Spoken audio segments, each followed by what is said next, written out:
Buenas noches, amigos. Esta oportunidad me acompaña el periodista Miguel Pérez ante la ausencia de Marta Sofía, que se encuentra de vacaciones. Muy buenas noches, Benedicto, un gusto estar contigo en el programa. Y efectivamente, nuestra colega Marta Sofía Salazar se encuentra fuera de la ciudad. Lamentablemente su vuelo no ha podido aterrizar en Lima debido a problemas del tiempo y esperemos que en las próximas horas la tengamos con bien aquí con nosotros. Bien, nos vamos entonces a nuestros titulares. En un hecho insólito, una procuradora pública especializada fue nombrada depositaria judicial de 9 inmuebles y 5 vehículos, siendo parte civil del proceso. Un próspero empresario dedicado a la compra y venta de antigüedades atraviesa por error un proceso por robo agravado. Él y su familia defienden su inocencia. El actual administrador del Camal de Yerbateros, Giovanni Paredes, habría sido denunciado por un presunto enriquecimiento ilícito. Este empresario tiene que aclarar muchas cosas ante la justicia. Esto y mucho más en Juez Justo. El reportaje que vamos a presentar a continuación es un caso inédito. En septiembre del año pasado, la Procuradora Pública Especializada Julia Amelia Príncipe Trujillo fue nombrada depositaria judicial de 9 inmuebles y 5 vehículos incautados. Lo extraño es que ella misma hizo este pedido y esta es la primera vez en la historia que se nombra depositaria judicial a una procuradora que es parte civil en el proceso.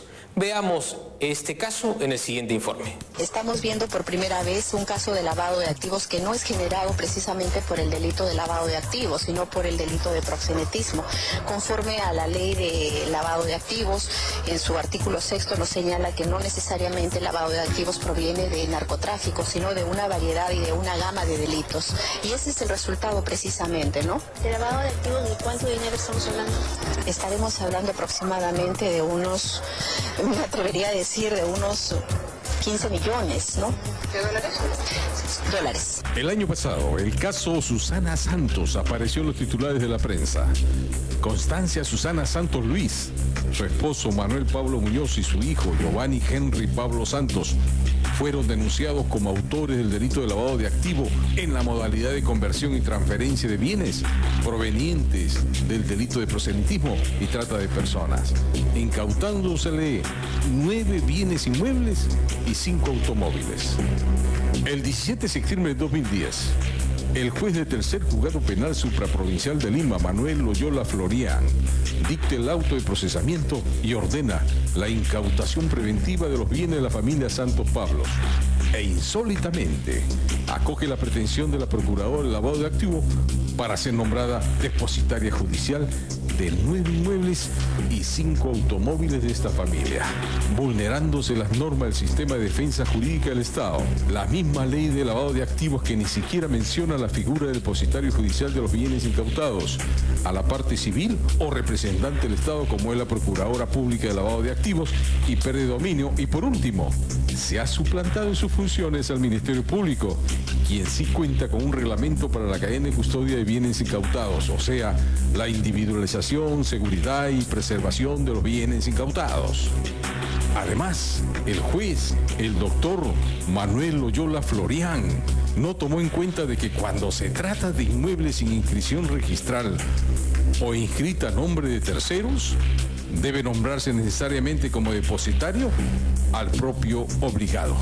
La ley del Sistema Jurídico de Defensa del Estado no permite que el procurador público sea nombrado depositario judicial, o por lo menos no está señalado así. Tampoco el decreto ley 986, la ley de lavado de activos, lo contempla.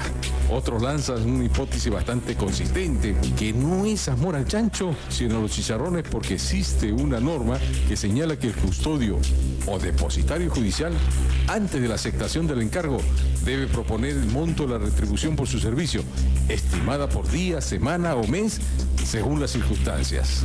Finalmente, la designación de la procuradora Julia Amelia Príncipe Trujillo, hermana del vocal supremo Hugo Príncipe Trujillo, como depositaria judicial, ha suscitado una serie de contradicciones y conflictos, principalmente con los otros procuradores públicos que no están de acuerdo en que Amelia Príncipe haya pedido y aceptado ser depositaria judicial de bienes incautados.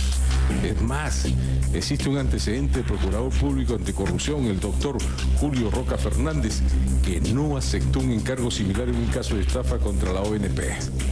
El caso de Susana Santos se viene ventilando en el tercer juzgado supraprovincial y doña Julia Amelia Príncipe Trujillo solicitó con sumo interés ser designada depositaria judicial de bienes que, según su propia declaración pública, está valorizado en $15 millones. Estaremos hablando aproximadamente de unos, me atrevería a decir, de unos 15 millones, ¿no? ¿De dólares? Dólares. Y ahora no sabe cómo salir de esta situación, de la responsabilidad que le quita el sueño y sobre todo porque constituye un mal precedente para los procuradores de toda la nación. Ha sido nuestra intención recoger todas las versiones. Se solicitó por escrito una entrevista personal a la procuradora pública Julia Amelia Príncipe Trujillo. Nos respondió mediante una carta señalando que esta situación ha sido informada al Consejo de Defensa del Estado y al secretario técnico y son ellos quienes la supervisan. Por lo tanto, ellos también deberán de responder. Del mismo modo, se ha solicitado una entrevista al juez de tercer juzgado supraprovincial de Lima, el doctor Manuel Loyola Florián. Tampoco ha respondido. Y por último, al fiscal de la tercera fiscalía especializada en crimen organizado, al doctor Walter Milla, quien no tuvo ni siquiera la gentileza de recibir nuestra solicitud para una entrevista. Y esto nos hace presumir que quienes están involucrados en estos actos sabían lo que hacen. La unidad de investigación del juez Justo el día 9 de junio visitó al Nightclub Anaconda y al Nightclub Estación, ubicados en la cuadra 3 de la Fragua, zona industrial Independencia, y se confirmó que ninguno de estos dos locales cuenta con custodia policial, ni de otra naturaleza, y uno de ellos incluso funciona normalmente a partir de las 4 de la tarde todos los días. Ahora entendemos por qué este caso le quita el sueño a doña Amelia Julia Príncipe Trujillo. Este es un hecho inaudito. Es la primera vez en la historia de los procuradores que se nombra depositaria judicial a una procuradora quien es parte civil del proceso. Ahora va a tener ella que responder por los daños de las propiedades, tanto bienes inmuebles como vehículos, por la administración, y está obligada a devolverlos en la misma condición que los recibió. Estaremos hablando aproximadamente de unos, me atrevería a decir, de unos 15 millones, ¿no? 15 millones, ¿no? ¿De dólares? Dólares. El caso debería ser revisado minuciosamente. Esperemos que la procuradora Julia Amelia Príncipe Trujillo aclare su participación como depositaria judicial en este caso. Ojalá las autoridades tomen atención de este hecho.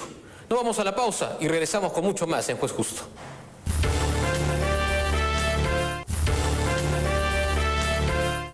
El caso que presentaremos a continuación es de Ripley.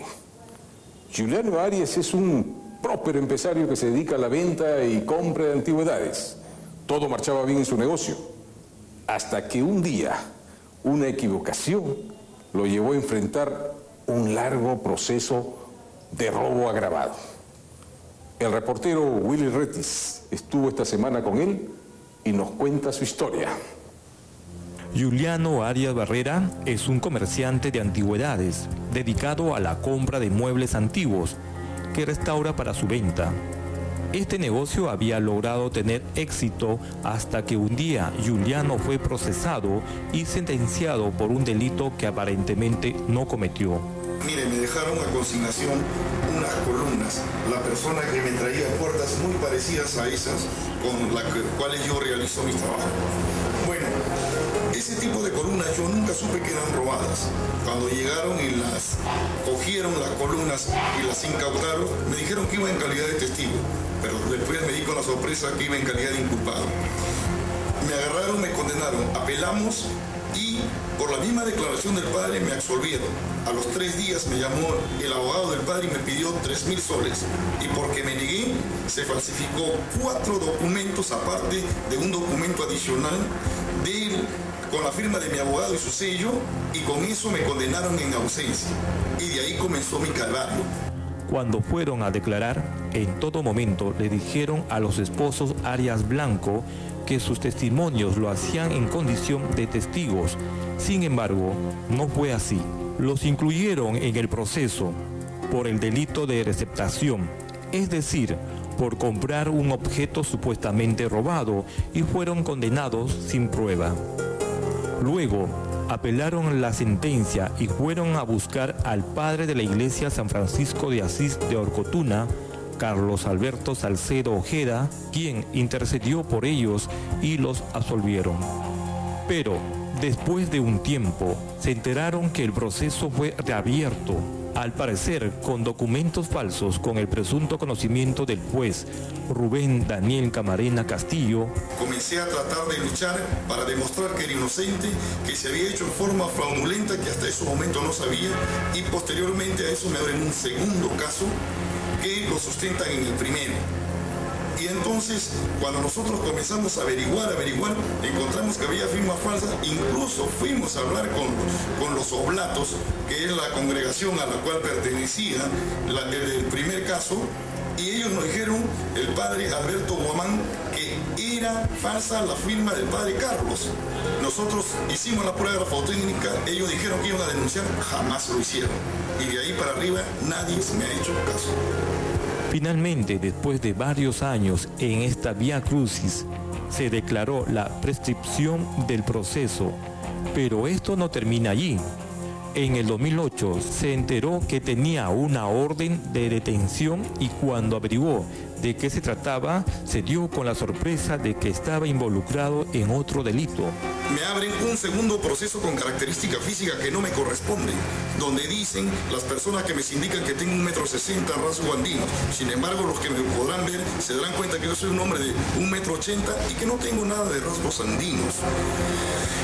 Y en esa circunstancia yo tengo que pasar a la clandestinidad y se violan mis derechos humanos porque en la puerta de mi tienda durante 24 horas por 6 meses se puso un patrullero con policías. El argumento del juez para ordenar su detención es que fue reconocido por unos testigos y tuvo un proceso anterior, seguido en el mismo juzgado por el delito de hurto agravado en agravio de la iglesia San Francisco de Asís de Orcotuna y del Instituto Nacional de Cultura, es decir, un proceso anterior en donde tampoco se había demostrado su culpabilidad, lo estaban condenando. Que no me corresponden, y con el mismo juez. ¿Qué es lo que dicen las personas? Las 4 personas, antes que le den mi fotografía, dicen que son 4 personas de 1,60 m, rasgos andinos. Yo soy un hombre de 1,80 m. Y yo no podía haber estado porque ese año, a raíz del primer juicio abusivo que me habían perseguido, es que a mí me da una profunda diabetes. Quedo parcialmente ciego y comienzo a sufrir de profundos dolores en cuanto a mi páncreas, mi hígado, todo ello. Y no solo me abren el proceso, acá viene la parte grave y que eso tendrá que responder el ministro del Interior. ¿Quién ordenó que durante 24 horas al día por 6 meses se me ponga un carro con policías en la puerta de mi tienda, violando totalmente mis derechos humanos? Porque a raíz de eso yo tuve que pasar a la clandestinidad, esconderme, y tuve que pasar 2 años para que yo me pueda operar de la vesícula, siendo un hombre diabético, arriesgando mi vida. ¿Y qué es lo que me dijo el juez? Tú pon tu fecha en marzo, porque me voy de vacaciones, que yo te cito el día y la hora para tomar tus declaraciones de ley. Pero hasta ahora no lo ha hecho. ¿Por qué no lo ha hecho? Porque él sabe que yo lo voy a denunciar por violación de derechos humanos. Mi madre sufre, mis hijos sufren, y yo sufro porque mi empresa era como mi hijo. Y hoy estoy tratando de levantarla y lo poco que queda. La familia Arias aún vive esta pesadilla. Desde hace muchos años, la madre viene pidiendo ayuda en diferentes instituciones. ¿Cuándo nos van a hacer justicia?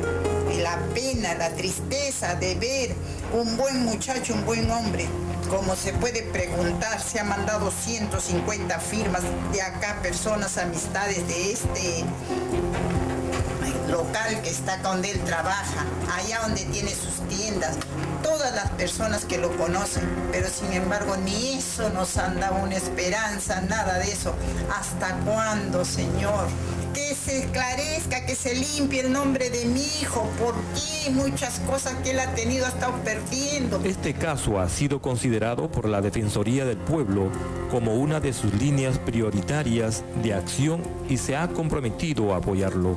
Creo que acá yo haría un llamado, una exhortación a los señores fiscales a que identifiquen plenamente a las personas, igualmente a los señores jueces, para penales y mixtos, para que solamente con una denuncia debidamente identificada a la persona denunciada puedan iniciar el proceso penal. Hemos tenido últimamente un caso que ustedes han abordado y con la colaboración y ayuda del programa de ustedes el ciudadano ha recobrado su libertad. Pero como él mismo me decía, doctora, todo lo que he vivido en el penal, nadie me puede borrar ni nadie me puede, ¿no?, superar esa situación. Entonces, consideramos que la vulneración al derecho a la libertad personal es muy grave, más aún cuando esto proviene de los operadores de administración de justicia, ¿no? Si se demuestra una vez más la inocencia de Giuliano Arias, este caso se sumaría a la lista de resoluciones erradas que emite el Poder Judicial. Por ende, él y su familia debería recibir una indemnización por los daños ocasionados. Acá hay un montón de irregularidades. En el primer caso, no solo está la fiscal. Nosotros, cuando descubrimos los documentos que estaban falsificados, fuimos a hablar con la iglesia. Y el padre efectivamente dijo, sí, nosotros haremos la denuncia porque por pertenecer a una organización católica no podemos permitir. Sin embargo, luego de muchos mails que yo los tengo, le votaron a mi mamá, no quisieron. ¿Por qué? Porque la prueba grafotécnica que aquí consta, que dice que 3 firmas son de un puño y una cuarta no. Es que quizás sea de un padre, yo no acuso, pero a raíz de los hechos es muy posible. Se lavó las manos la iglesia y luego, cuando pusimos un habeas corpus, se perdió por 6 meses las apelaciones. Es más, una de las contestaciones que el juez hace dice: resulta que el juez que falló en su momento no tenía la prueba grafotécnica, por lo tanto no le podemos dar el habeas corpus. Eso lo tendría que probar el juez si sabía o no sabía en un proceso. Los jueces están obligados a identificar plenamente a los acusados antes de ordenar su detención. En caso contrario, el Estado debe pagar indemnizaciones. Esperamos que en este caso sea así.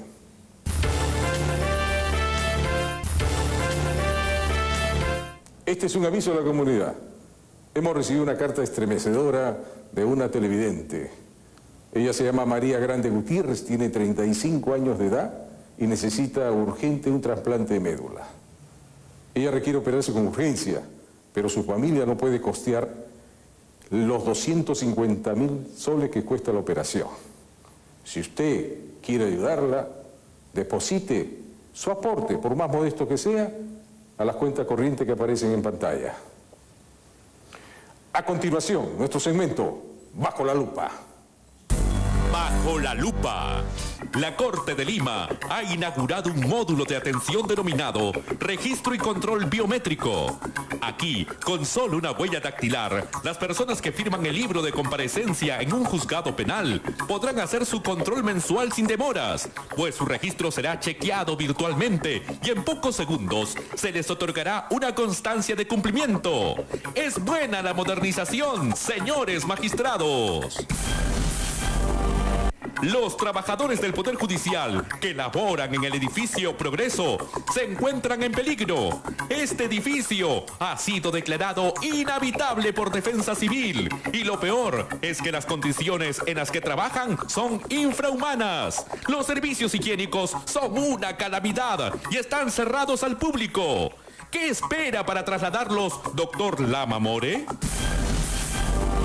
El 20º Juzgado Penal de Lima admitió la querella en contra de Augusto Sonda y del Campo por haber hecho comentarios ofensivos, atribuyéndole conductas ilegales al empresario Rodolfo Orellana Rengifo. Y no es la única querella admitida. El 12º Juzgado Penal también admitió la querella interpuesta por nuestro director, Benedicto Jiménez. Pese a ser hermanos y ambos abogados, parece que uno es diferente al otro. Héctor Agripino Castillo, en su condición de procurador público adjunto a la SUNAT, solicitó su inhibición en el proceso contra Jorge Pasos Holder por la comisión de delito tributario, porque su hermano, Carlos Francisco Castillo Figueroa, es abogado del procesado. Don Carlos, aprenda de su hermano Héctor. El Fondo de Vivienda Policial les descuenta a los policías cerca de 55 soles mensuales. Estos fondos deberían ser destinados a la construcción de viviendas, pero extrañamente no existe terreno, constructora ni conjunto habitacional que lo respalde. Nos dicen que su situación sería similar a la de la caja de pensiones, y lo peor es que no se sabe a dónde va a parar ese dinero. No sigan estafando a los policías, señores de la FOBIPOL. Algunos procesados, como Giovanni Paredes Ruiz, se dedican a llevar personas para protestar en plena vía pública, frente a los juzgados en donde se ventilan sus procesos. Al parecer, esta manifestación que interrumpe el tránsito vehicular tiene como finalidad obtener resoluciones a su favor. ¿Los magistrados se dejarán intimidar por este tipo de protestas? Ojito, ojito, cuídense, porque siempre estarán bajo la lupa. En el siguiente bloque volvemos con más en Juez Justo.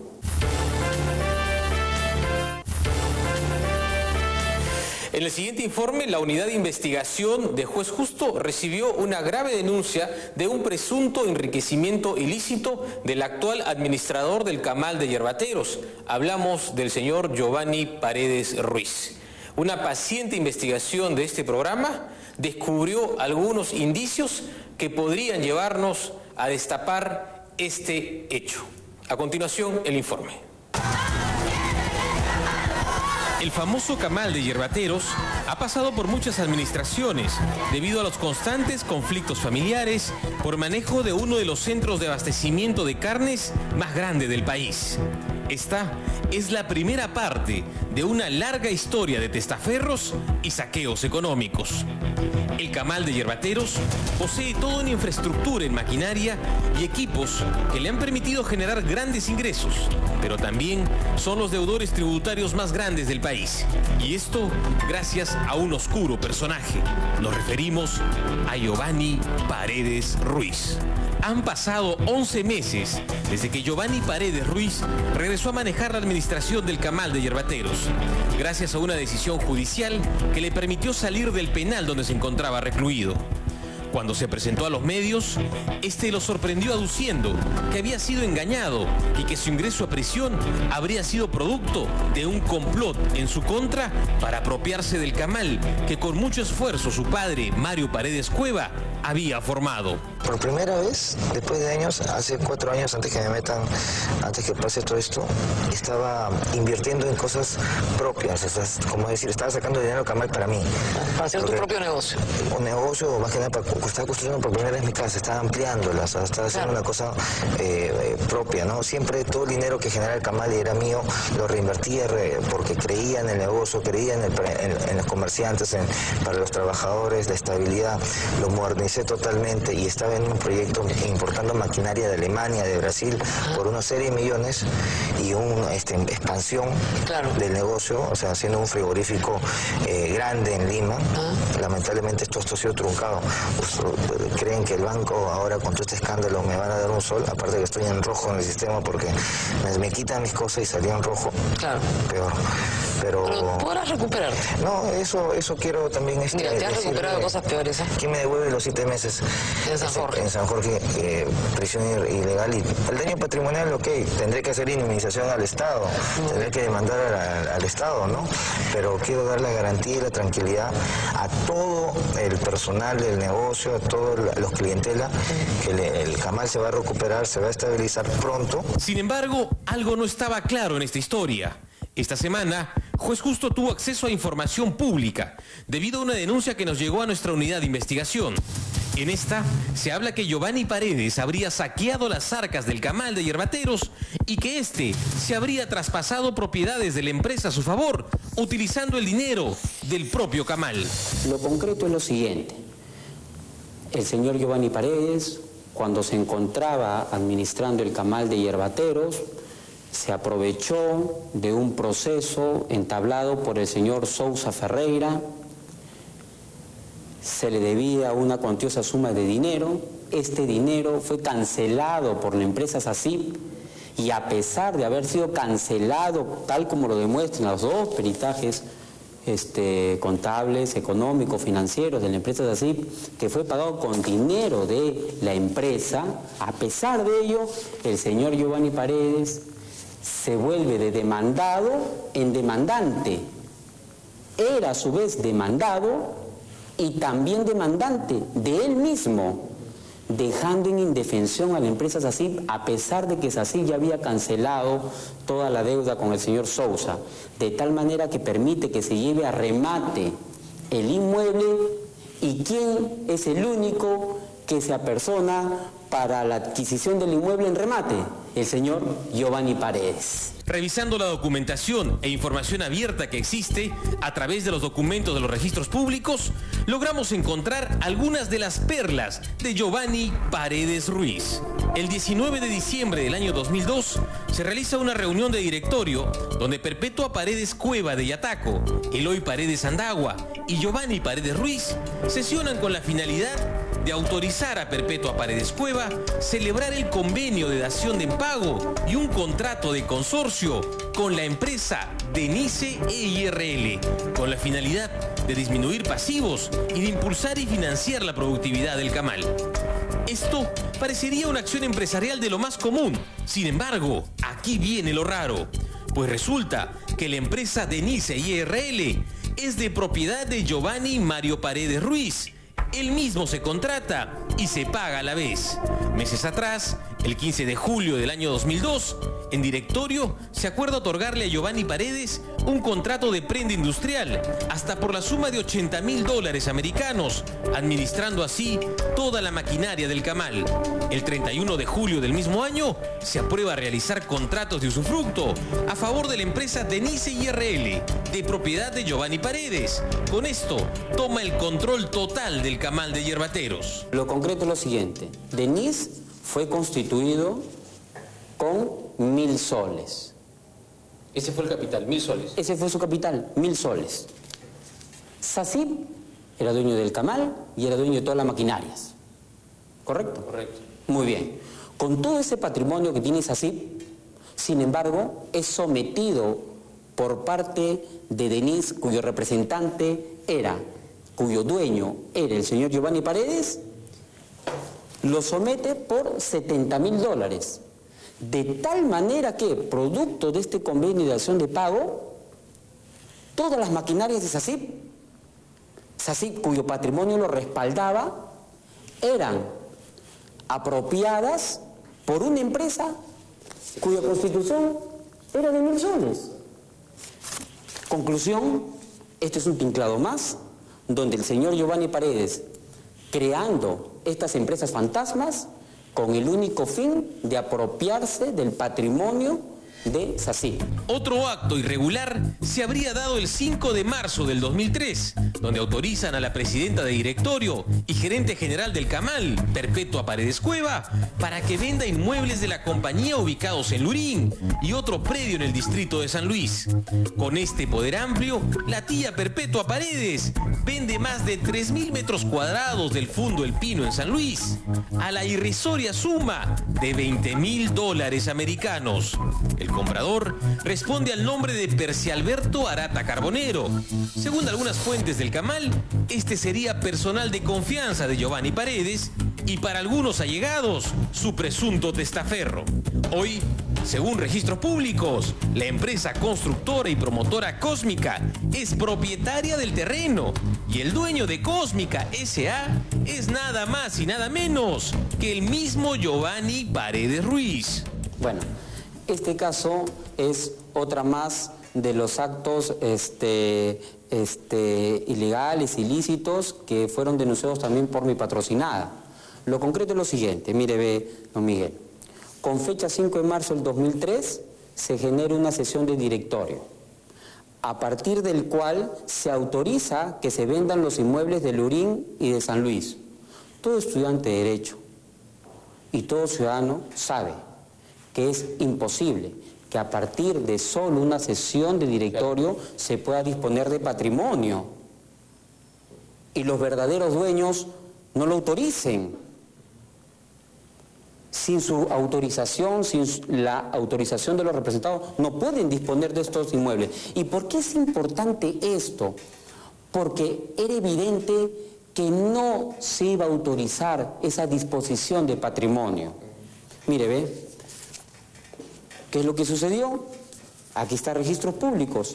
Se vende al señor Percialberto Arata Carbonero, con fecha 12 de noviembre de 2003, el inmueble por $20.000.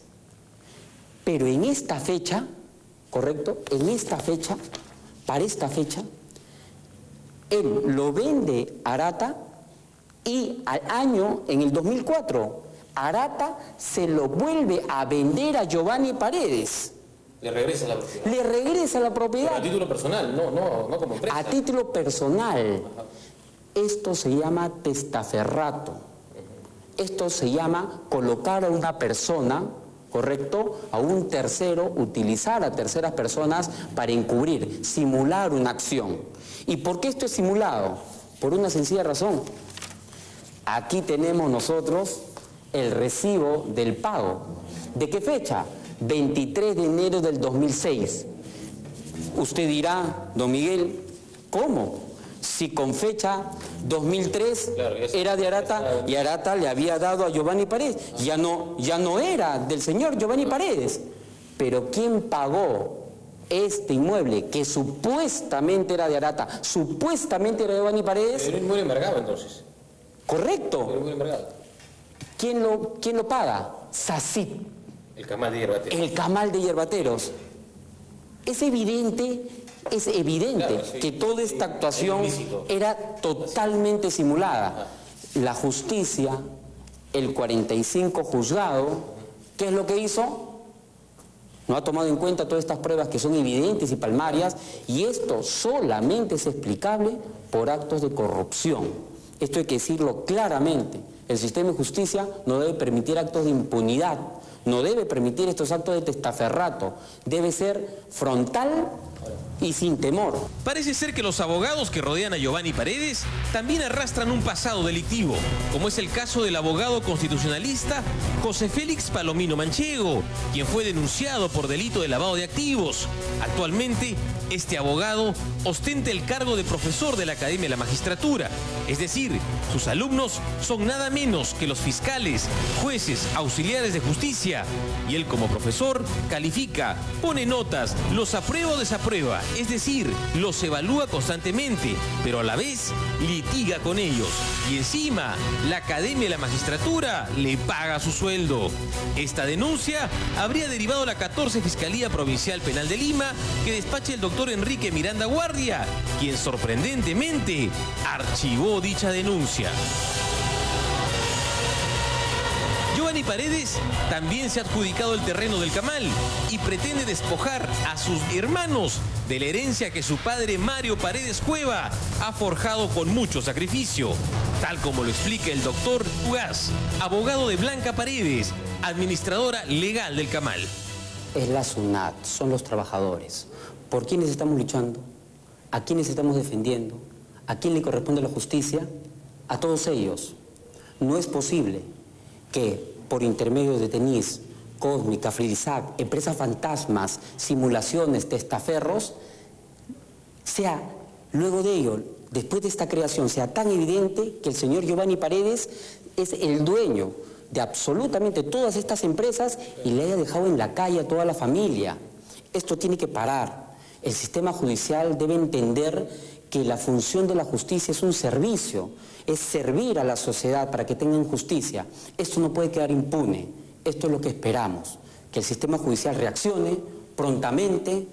¿Por qué? Porque si no, luego vamos a estar lamentándonos que la misma ciudadanía tome la justicia por sus propias manos, cuando ve que el sistema judicial no reacciona, no es sensible frente al reclamo de justicia.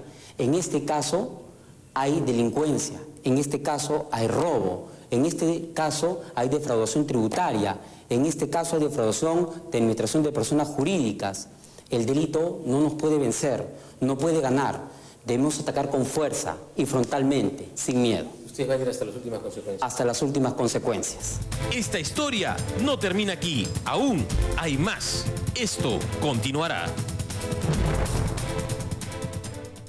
Las autoridades tendrán que investigar con detalle estas denuncias. El Camal de Yerbateros es uno de los centros de abastos de carne más grandes del país y también uno de los deudores tributarios más grandes ante la SUNAT.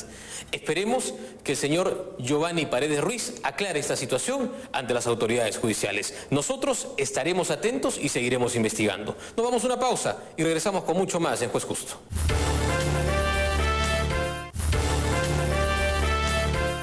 En justicia que tarda no es justicia.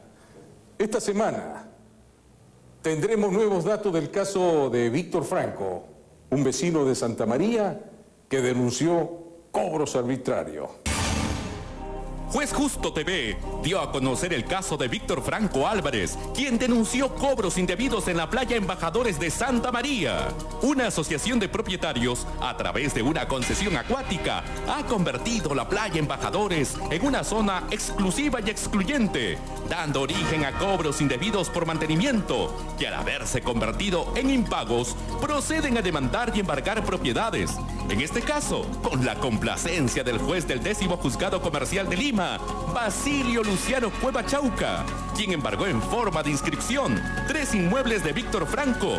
Y lo más sorprendente es que para el magistrado, 18 recibos simples constituyen instrumentos de cobranzas de cuotas ordinarias y extraordinarias, y le ha dado mérito de título ejecutivo sin antes exigir una prueba anticipada.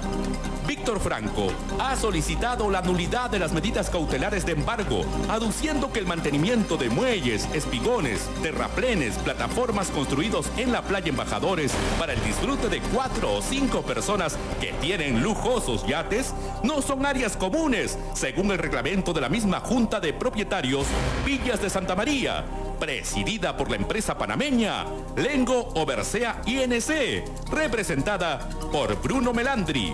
Los 3 inmuebles embargados están a punto de ser rematados. Solo falta que el juez Basilio Luciano Cueva Chauca, del 12º Juzgado Civil, con su especialidad comercial, señale fecha y hora para este remate. Sin embargo, hasta la fecha, no resuelve la nulidad planteada por Víctor Franco Álvarez, quien con toda razón ha sido renuente al pago por mantenimiento de las instalaciones en el área de mar concesionada. El juez Basilio Luciano Cueva Chauca, al no resolver el pedido de nulidad de las medidas cautelares de embargo presentadas por Víctor Franco, se olvida que justicia que tarda no es justicia. Luego de este corte comercial volvemos con mucho más en Juez Justo.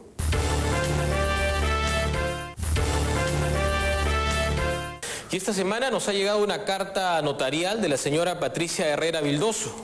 Esta carta notarial nos pide rectificarnos en base a un supuesto reportaje emitido por este programa donde se le habría vinculado a la señora Herrera Vildoso con un traficante de terrenos. Pues en respuesta a esta carta notarial debemos decir que Juez Justo en ningún momento nombró a esta señora ni la vinculó con ningún tipo de tráfico o traficante de terrenos. Lo que Juez Justo hizo fue investigar el caso de un abogado que se casó en 3 oportunidades por la vía civil y que fue denunciado al Poder Judicial. Incluso existe una sentencia por bigamia. Para ser más claros y transparentes, vamos a repetir el reportaje que emitimos y así las cosas queden claras respecto a este hecho. El principal actor de esta novela es Carlos Francisco Castillo Figueroa, abogado de profesión y uno de los principales hombres de confianza del empresario educativo Jorge José Passos Holder, vinculado a un aparente tráfico de tierras y a quien la justicia viene investigando por estos delitos. El abogado Carlos Castillo sería quien estaría acostumbrado a falsificar documentos para salirse con la suya en las lides judiciales. Prueba de ello es la sentencia que hoy tiene por bigamia. Resulta que el 28 de noviembre del año 1998, este abogado contrae matrimonio con Elizabeth Huacacolqui Honores. El matrimonio civil se celebra en la municipalidad de Punta Hermosa. 10 años después, y luego de abandonar su hogar, este le ofrece matrimonio a Natalia Segura Goicochea el 11 de julio de 1998, celebrando su segundo matrimonio en la municipalidad de San Juan del Urigancho. Y aún, siguiendo con las investigaciones, se logró descubrir un tercer matrimonio celebrado en la municipalidad de Santiago de Surco. Carlos Castillo Figueroa ha utilizado el mismo modus operandi con sus víctimas. En ambos casos, él se presenta como un hombre divorciado, sin compromiso y en total libertad. Según algunas fuentes judiciales, este incluso habría llegado al atrevimiento de presentarles documentos falsificados de un supuesto divorcio, con lo cual sus víctimas terminaban creyendo en su palabra. Los casos han sido judicializados y ha llegado a temas mayores. El 53 Juzgado Especial Penal de la Corte de Lima ha emitido una sentencia del año 2010 donde condena al abogado Carlos Francisco Castillo Figueroa como autor del delito contra la familia bigamia y a cumplir 3 años de pena privativa de la libertad suspendida. Pero eso no es todo. El prontuariado de este abogado crece más. Y es que también fue denunciado por sus ex esposas por agresión y violencia familiar, llegando a ser sentenciado por un juzgado de paz donde tuvo que cumplir labores de acción social como castigo. Y como para ponerle la cereza a la torta, viene siendo procesado por el delito de omisión a la asistencia familiar. Carlos Francisco Castillo Figueroa habría contraído matrimonio civil por tercera oportunidad en esta municipalidad, la municipalidad de Santiago de Surco. Pero este no sería todo el prontuariado de este conocido abogado, sino es que también está denunciado por falsificación de documentos y está comprometido en un grave tráfico de tierras junto a su empleador, Jorge Passos Holder. Esto no termina aquí, pues resulta que según algunos testigos, lo habrían visto ingresando a la cooperativa de ahorro y crédito Divino Niño Jesús, donde es presidente del directorio. ¿El doctor Carlos Francisco Castillo Figueroa se encuentra? ¿No se encuentra? ¿No es presidente directorio de la cooperativa? Sí, ¿sobre qué? Estoy buscando para una entrevista. No, pero no trabaja acá. Una cosa es que sea socio de la cooperativa. Ya. Y no trabaja acá. Pero él figura como vicepresidente de la cooperativa. ¿De parte de quién es? Miguel Ángel Pérez. Buenas. ¿Cómo puedo ubicar al doctor Carlos Francisco Castillo Figueroa? Y él viene una vez al mes. ¿Una vez al mes? Una vez. Ah, no trabaja acá contigo. No. Él es solamente dirigentes a honores. Hoy se pasea por el Poder Judicial presentándose como hombre de confianza y abogado defensor del empresario Jorge Passos Holder, el mismo que está denunciado por los presuntos delitos de tráfico de tierras y falsificación de documentos. La misma modalidad que utilizó su abogado Carlos Castillo Figueroa para casarse en más de 2 oportunidades por la vía civil. Juez Justo trató de comunicarse con él. Lo ubicamos en Alfonso Ugarte 1280, en Breña, en las instalaciones de Sesca. Y estas fueron sus declaraciones. ¿Aló? ¿Aló? ¿Aló, sí? ¿Doctor Castillo Figueroa? Sí. Doctor Castillo Figueroa, muy buenas tardes. Lo saluda Miguel Pérez. Ah, Miguel Ángel Pérez Maldonado. Sí. Sí, usted hoy día estuvo por mi cooperativa temprano, ¿verdad? Sí, estoy llamando en vista a una denuncia que nos ha llegado respecto a una sentencia de bigamia que tiene usted. Y ese es el motivo de mi llamada telefónica. Por favor. No quiso responder a nuestros interrogantes. Sin embargo, no obtuvimos más respuesta. Solo pudimos corroborar que es efectivamente parte de la organización Passos Holder y compañía. Y como prueba de la investigación hecha por Juez Justo, yo tengo en mi poder las 3 partidas de matrimonio que demuestran este caso de bigamia. Una de la Municipalidad de Punta Hermosa, la Municipalidad de San Juan del Urigancho y la última de la Municipalidad de Surco. Un lamentable hecho que un abogado denigre la profesión del doctor Benito Jiménez. Miguel, tú lo has dicho. Este caso denigra la profesión de abogado. Los abogados estamos obligados a mantener un código de ética profesional. Cuando uno se afilia al colegio de abogados, le hacen jurar por ese código de ética profesional. Por eso que el Consejo de Ética del Colegio de Abogados ya conoce este caso y va a tener que responder este abogado por denigrar la profesión. Y tendrá que pronunciarse además el Consejo de Ética del Colegio de Abogados. Es importante eso. De acuerdo al Código de Ética Profesional. Así es. Pero está demostrado, tenemos las pruebas aquí, así que podemos hacérsela llegar a las autoridades pertinentes y también al decano del Colegio de Abogados si nos solicitan en algún momento. Así es. Porque los abogados debemos combatir la conducta inmoral de los jueces o nuestros colegas. Eso es muy importante. Muy bien, amigos, si ustedes tienen alguna denuncia, pues pueden escribirnos al correo denuncias@juezjusto.com. Háganos llegar ahí todas sus denuncias con datos específicos, mantendremos la absoluta reserva y estaremos atendiendo sus pedidos. Muy buenas noches. Muy buenas noches, gracias por acompañarnos.